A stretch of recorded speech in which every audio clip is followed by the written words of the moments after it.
my queen, my queen.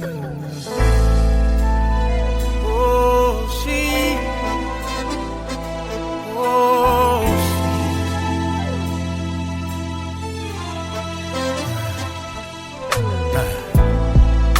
Beautiful, wonderfully made.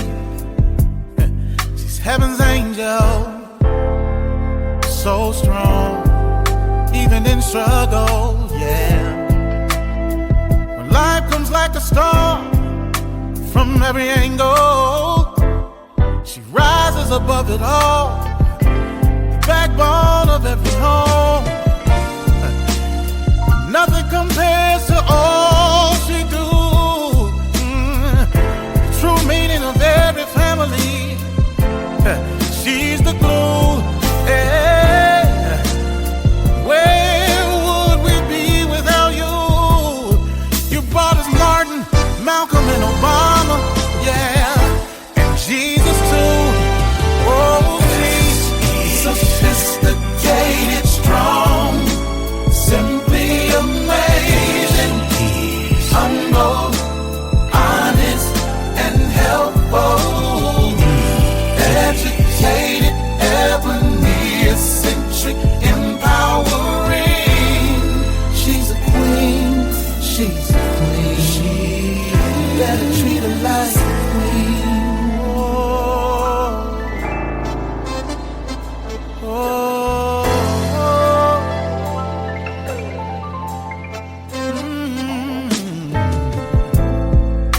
Her strength is amazing. Life inside, 9 months she's carrying back to work, 'cause the family she's carrying. Society don't give her just due, but she prevails and stands tall. A champion, a true woman. But nothing compares to all she do. Yeah, the true meaning of every family. She's the glue. Yeah, oh. Where would we be without you? Yeah, you brought us Martin, Malcolm, and Obama, and Jesus too. Oh, she's sophisticated, strong, yeah, simply amazing, humble, honest, and helpful. Not only that you are educated, ebony, eccentric, empowering. You're mine, you're mine, you're my. Treat her like no price could be put on how much she's worth. So valuable, she's the soul of the earth. Yeah. All a part of God's genius plan. Powerful as she can be. The man's ATLP. Yes, she is sophisticated, strong, simply amazing. She is humble, honest, and helpful. What I like about her is she's educated. She's my ebony, empowering.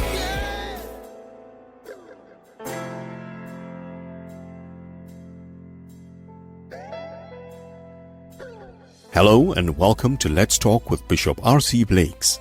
R.C. is an author, empowerment teacher, and the proud pastor of the New Home Ministries of New Orleans, Louisiana, and Houston, Texas. His message circles the globe. His conversational and candid approach to challenging content makes him a relevant voice to all generations.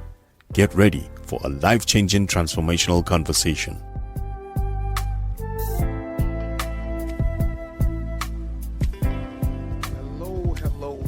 Hello. This is R.C. Blakes, and I'm back again, and I'm so excited. Please invite someone to come in and to be a part of our conversation today. I'm going back into my latest book entitled Me, My, Mine. And today we are in chapter number 5. and we're talking just for a few minutes about the impact of narcissistic abuse. This is something that became real to me some years ago. As I've said a million times before, I had written a book, The Father-Daughter Talk, and I described in the book a character or characters that men play. And women literally from around the world started reaching out to me saying, "You are describing a narcissist. You are describing narcissistic abuse." And I had never really thought about narcissism beyond, just the typical idea of a narcissist being a person that's egocentric, self-consumed or whatever. I'd never thought about all of the other dimensions and the realities that play into what makes a narcissist and what impact a narcissist has on the life of an individual. So in chapter number 5 here, we're talking about the impact of narcissistic abuse. And I'll be looking down because I'm basically just kind of reading from the book itself and just kind of making some high points. And hopefully you'll hear enough to want to read the whole book for yourself. But I talk in the book about how I was blindsided by the reality of narcissistic abuse. I'd always, again, viewed narcissism as simply, an inconvenience of having to share space with an obnoxious, egotistical, self-promoting jerk of a type person. And I did not realize what I was in for when the full scope of this issue was actually unpacked or revealed to me. As I really began to unpack it and look at it, and Holy Spirit began to really enlighten me, and mental health professionals, many of whom are my friends, I have many, should I say, that are friends of mine, began to really unpack this issue for me.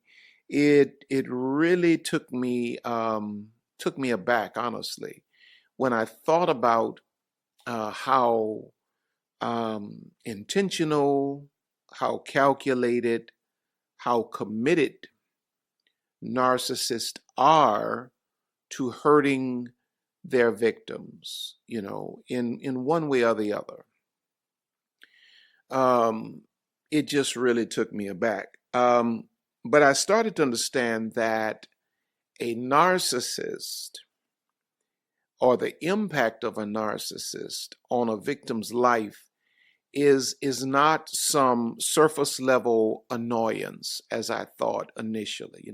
This is more than a person that's just bragging all of the time, selfish, just kind of an annoyance. It's kind of like a fly. We think about the way I used to think about the impact of a narcissist. It was kind of like a fly buzzing about the ear. But the reality is that the impact of a narcissist is not as inconsequential as a fly buzzing about the ear. It's more like a poisonous snake sinking in its fangs and constantly pushing out toxins into one's artery, constantly pumping venom. When you think about the impact of a narcissist, it's more than an annoyance. It many times is a matter of life or death. Literally. Even presently, I'm dealing with a situation where a person is trying to disconnect from a narcissist. And it ain't nothing nice. You know what I mean? I wouldn't wish it on my worst enemy, honestly. But the narcissist is hunting for the soul of his or her victim. When we think about the soul from a biblical perspective, the soul speaks of the mind, the will, the emotion. And what the narcissist is endeavoring to do is to manage, manipulate the mind, the will, the emotions of his or her victim. So as I have begun to understand the fringes of this issue, just the fringes, I am no expert. I will probably very, very rarely accept any invitations to talk about the issue because I'm not an expert. I'm not a mental health professional. I'm not a go-to person on this. When I wrote this book, from the perspective of demonstrating how I see narcissism all through the Bible. Because I have not heard much about narcissism in the church. And as I understood the issue, I began to realize that a lot of church leadership is narcissistic. And a lot of what ails people in terms of religion is due to narcissistic abuse by narcissistic leaders. So it does not surprise me that we do not hear a lot about this issue in the church. It's because it's as much an issue with our leaders many times as it is in our personal lives and in our love affairs. So I'm compelled to describe this as when I think about the impact of narcissistic abuse on its victim, I'm compelled to describe this as purely demonic, is what I write in the book. No one human being is capable of the actions and schemes to injure another person like narcissists are. The concepts of ghosting, gaslighting, hoovering are spiritual in nature, and there's nothing holy about it, meaning it's what? It's demonic. These thoughts do not emanate from a human soul alone, and certainly God does not author such confusion. This is the work of demons. There are signs that one is suffering from narcissistic abuse. Narcissistic abuse syndrome is simply the emotional and psychological impact the behavior of a narcissist has on the victim. I believe, I write, that narcissistic abuse may damage the brain. And this is based in some of the experts that I've read, listened to. For instance, Kim Saeed, author, researcher, and educator, in her blog titled Long-Term Narcissistic Abuse Can Cause Brain Damage, says repeated emotional trauma leads to both PTSD and CPTSD, which should be reason enough to leave an abusive partner. But what many people don't realize is that over time, these repeated emotional injuries shrink the hippocampus. That's a tongue twister. The hippocampus, hope I said it right, which is responsible for memory and learning, while enlarging the amygdala, which houses primitive emotions such as fear, grief, guilt, envy, and shame. So you see why people who struggle from narcissistic abuse tend to exhibit behaviors or emotions like fear, grief, guilt, envy, or shame. Now, there are certain predictable outcomes when a person engages a narcissist in a close relationship. In some circles, this is labeled as narcissistic victim syndrome. Now, the victim checks out on life and detaches from what once mattered. That's what I have discovered quite a lot as a pastor, is that victims of narcissistic abuse check out on life and they tend to forget about what once mattered.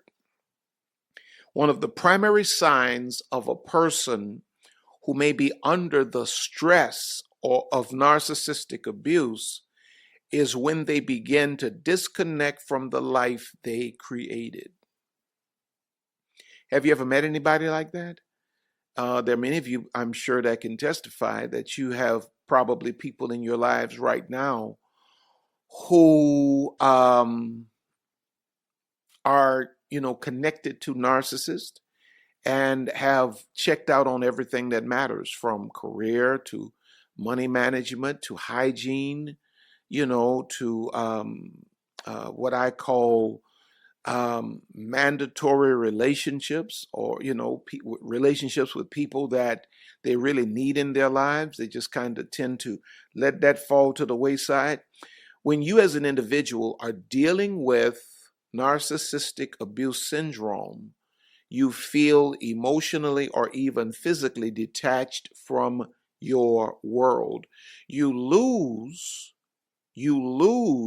your sense of self and who you are. You forget what truly matters, and you find it difficult to even make decisions. Your brain, I believe, as I stated, is damaged, by staying under the pressure of narcissistic abuse syndrome. Now, the official term used to define this state is dissociation. And dissociation is a psychological experience in which people feel disconnected from their thought process, disconnected from their sense of self, or disconnected from their sense of personal values. Just disconnected. It's like, they've gone into perpetual pause mode. And the traumatized person is so confused about their existence that their mind checks out. And there are some that are watching this or will watch this who can testify they've been there or they are there presently. It's as if their mind has simply checked out. Now, the Bible describes a state of existence in 1 Timothy chapter 4, verses 1 and 2. It reads like this: "Now the Spirit speaketh expressly that in the latter times some shall depart from the faith, giving heed to seducing spirits and doctrines of devils, speaking lies and hypocrisy, having their conscience seared with a hot iron." Now, the Apostle Paul here, writing to his spiritual son Timothy, raises a very troubling issue when he says they give heed to seducing spirits. A seducing spirit is an imposter spirit that circumvents a person's defenses and lodges in the individual's mind to control their choices and feelings. Now, you'll also notice that the verse says the conscience will be seared with a hot iron. This speaks of separating the person from their sense of right versus wrong. This is the impact of allowing yourself to rest under the stress and the strain of narcissistic abuse. The next thing I write is that the victim will often live as a people pleaser. When you are the victim of narcissistic abuse, you will find yourself living as a people pleaser. The fear of creating a backlash makes the victim hypersensitive to the wishes of others. They do not want to do anything to set off an episode. They have been made so fearful of the abuser that they are living in a prison of anxiety. They would rather humiliate themselves than to reap the backlash of their victimizer. Now, Proverbs 29, verses 25 and 26 reads like this: the fear of man bringeth a snare, but whoso putteth his trust in the Lord shall be safe. Many seek the ruler's favor, but every man's judgment comes from the Lord. But notice how he says the fear of man brings a what? A snare, a trap. You're bound by this. Now, the extended fallout is when your people-pleasing habits for the victimizer begin to apply across the board to the entire world. You forget how to have an opinion or a position, and now you live your entire life seeking to please everyone you encounter. Because the victims of narcissistic abuse often find themselves as people pleasers. The next thing I write is that the victim begins to sacrifice all of their personal needs to accommodate the abuser. Do you know anyone like that? When a person is deep into narcissistic abuse, they will often deplete themselves of things necessary to please the abuser. I see it all of the time in church, because when you think about narcissistic abuse, that happens on every level of relationship, from children to parents, parents to children, friend to friend, church member to church member, church leader to parishioner, parishioner to church leader. And quite often when people are under the influence of narcissistic abuse, they sacrifice themselves for the wishes of the abuser rather. Because a narcissist will use you to any extent. A narcissist will use you to any extent. In Acts chapter 16, verses 16 through 19, there's a woman that's possessed by a demonic spirit, and she goes about, predicting the future, doing all kinds of spiritual stunts. And there are some men that are using this woman's demonic imprisonment and her supernatural abilities to make money off of her. And if you look in Acts 16 through 19, it says this: and it came to pass, as we went to prayer, a certain damsel possessed with the spirit of divination met us, which brought her masters much gain by soothsaying. She had masters. The same followed Paul and us and cried, saying, these men are the servants of the Most High God, which show unto us the way of salvation. And this did she many days. But Paul, being grieved, turned and said to the spirit, I command thee in the name of Jesus Christ to come out of her. And he came out the same hour. And when her masters, here it is, saw that the hope of their gains was gone, they cared nothing about her being bound. They caught Paul and Silas and drew them into the marketplace unto the rulers. But pay attention to the latter part. When they saw that hope of their gains were gone, they took action. They used this poor woman, and she lived to be used by them, because narcissists will use you to any extent. There are no limits on how far a narcissist will go in terms of using and abusing you. And victims, I write this next, victims find it extremely challenging to trust.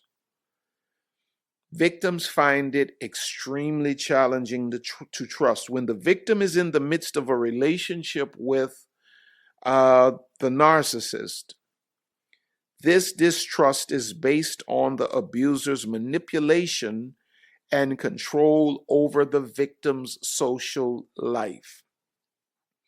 Because the narcissist can make a victim distrust their own mother. So victims find it extremely challenging to trust.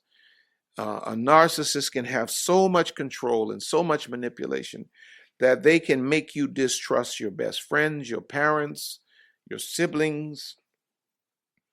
And there's a phobia of people that overwhelms the victim of narcissistic abuse.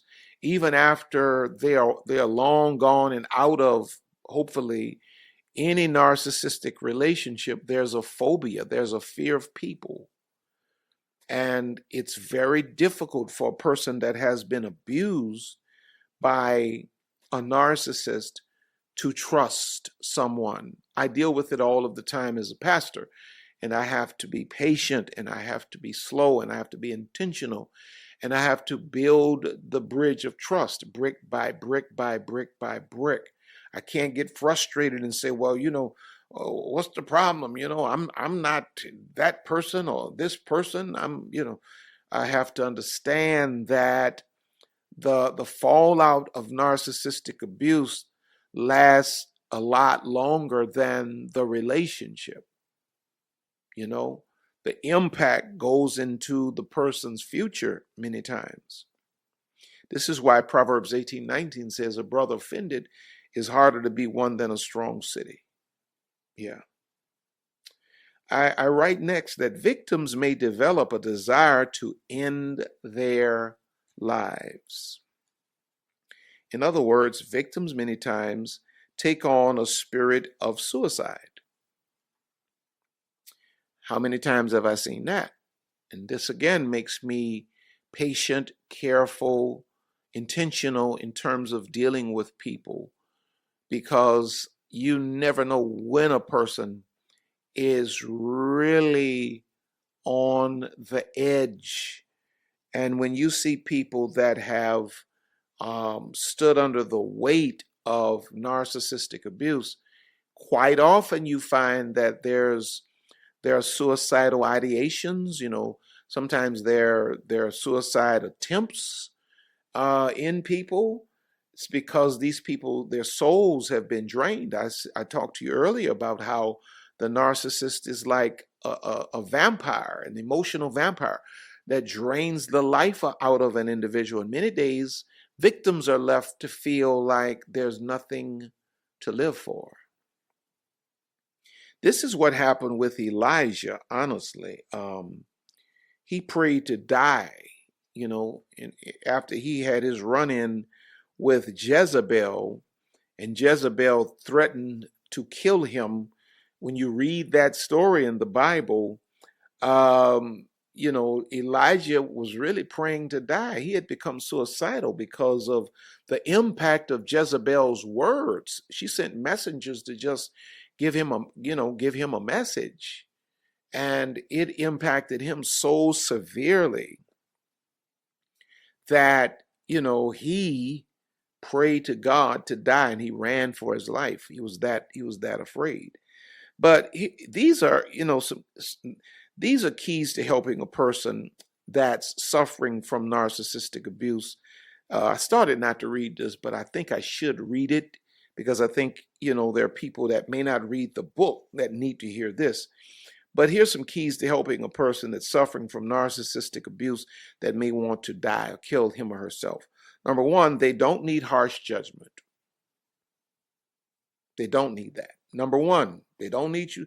I can't believe you sitting here and you thinking and you talking crazy like this. They don't need that. Number two, they need intentional conversation. You have to intentionally talk with them, get them to talking, and just gradually work your way deeper and deeper. Number three, they need intentional conversation and to be refocused on life. Never say snap out of it. They don't need judgment. They need conversation, and they need to be refocused on life. Because victims of narcissistic abuse are adhered, they are glued to, they are stuck at a negative point in the past with a person that was diabolical and toxic. They need you to not judge them. They need you to talk to them and to gradually refocus them on life and their future. Then I write, victims are imprisoned by comparisons. Narcissistic abuse victims spend their lives competing for acceptance and approval. So pretty much every social setting they're in, they are comparing themselves to others, and they're feeling like they're being measured next to others, because narcissists many times do what? They compare their victims to others to break the soul of their victims. Then I write, victims sometimes defend their abusers. I am very careful about getting in the middle of a relationship between, like boyfriends, girlfriends, spouses, parents, children, because you'll get in there, and if, once you start reprimanding the offender, many times the victim will attack you. And, you have to understand that this is par for the course. It happens quite frequently. There's a certain level that victims can get to where they're enmeshed, and they can't separate their identity from the victimizer. So when the punishment becomes so severe that they feel like the victimizer is going to actually pay a price for his or her behavior against them, many times they'll take the victimizer's side instead of being on the side of those who are coming.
To their rescue.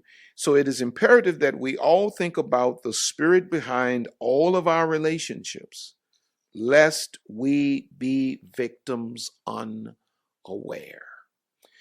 Now, in our next one, we're going into chapter number 6, where we're talking about being married to a narcissist.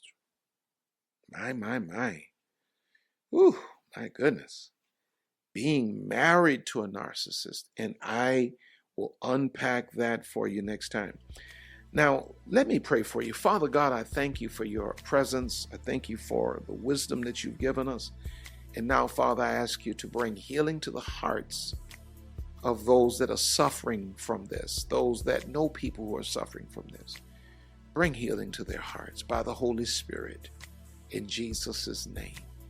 Now listen, there's a link in the description for BetterHelp Counseling. And if you go there, use that link, it'll afford you 10% off of the cost of counseling.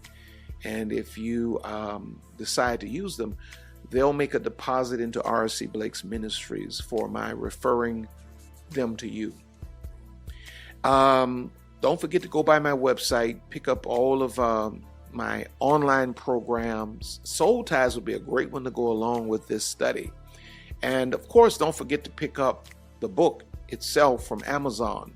You can get it in the physical version, you can get it in the audio version, or the electronic version. Thanks to all of you who constantly sow into our lives. Lisa and I love you so much. Also, sign up for my mailing list.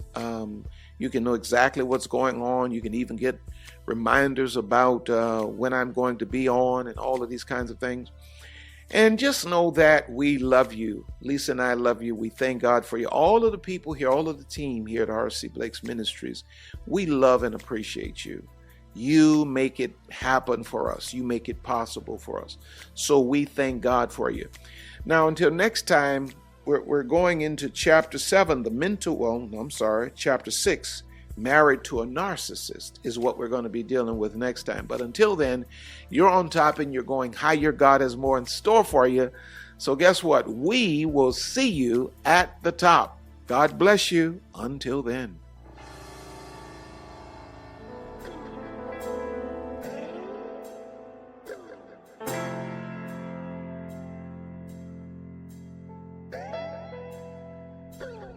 We here at R.C. Blake's Ministries want to thank you for spending this time with us today.